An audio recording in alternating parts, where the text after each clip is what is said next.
Près d'une décennie que la question occupe femmes, associations civiques ou législateurs au Maroc, sans évolution notable. Le 6 juin dernier, une nouvelle proposition de loi en faveur de l'élargissement de l'accès à l'avortement a été déposée au Parlement marocain. Une tentative supplémentaire pour faire avancer le droit à l'interruption volontaire de grossesse. Aujourd'hui, dans le royaume chérifien, les femmes ne peuvent recourir à l'IVG qu'en cas de menace pour leur santé physique et avec l'accord de leur conjoint. Une liberté très restreinte pour les Marocaines qui sont loin de faire exception dans les pays musulmans. Souvent, la jurisprudence islamique y influence la législation relative à l'avortement. Au Moyen-Orient et en Afrique du Nord, près de 80% des femmes sont sous le coup de lois restrictives en matière de droit à l'IVG.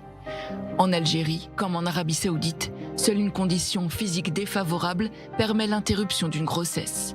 Ce cadre légal pour le recours à l'avortement fait encourir aux femmes de lourdes amendes ou des peines de prison. Dans d'autres pays musulmans, seul un danger de mort avéré fait office de laisser-passer pour une intervention. C'est le cas en Iran où l'IVG est considéré comme un acte criminel. Depuis 2021, les laboratoires doivent recenser les femmes enceintes pour empêcher les avortements clandestins. Et cette année, la lutte contre l'IVG fait encore un pas de plus, avec l'interdiction pour les médecins et sages-femmes de pratiquer des dépistages des anomalies fétales. Même prévalence des lois de la charia en Afghanistan, interdiction d'avorter sauf en cas de danger imminent pour la mère. Idem au Yémen, en Syrie, au Liban ou encore en Libye. Stricte prohibition en Égypte avec exception pour les cas de viol. Les pratiques clandestines y sont donc monnaie courante, mettant les femmes en grand danger. En 2019, une campagne « De ça suffit » visait à contrer l'expansion démographique. Une politique de natalité incompatible avec la législation en vigueur sur l'avortement. Les femmes sont sensibilisées à la question et elles ne veulent pas avoir beaucoup d'enfants. Mais les méthodes de planification familiale ne sont pas bonnes. Qu'est-ce qu'elle est censée faire de l'enfant? Si son mari lui dit d'avorter, doit-elle accepter? C'est un péché, c'est interdit. Du côté des femmes palestiniennes, l'avortement là aussi est criminalisé, sauf urgence médicale. Le viol ou l'inceste ne font pas partie des raisons justifiant un avortement.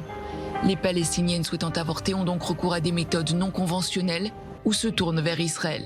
Mon médecin a eu pitié de moi et il m'a dit « Si quelqu'un te demande comment tu as pu avorter, je vais avoir des ennuis et je perdrai mon emploi. Alors dites que vous avez eu une hémorragie. » En Irak aussi, la loi condamne l'interruption volontaire de grossesse, punie par de la prison ferme. Parmi les pays musulmans, la Turquie et la Tunisie sont les seuls États à autoriser les avortements sur demande de la mère.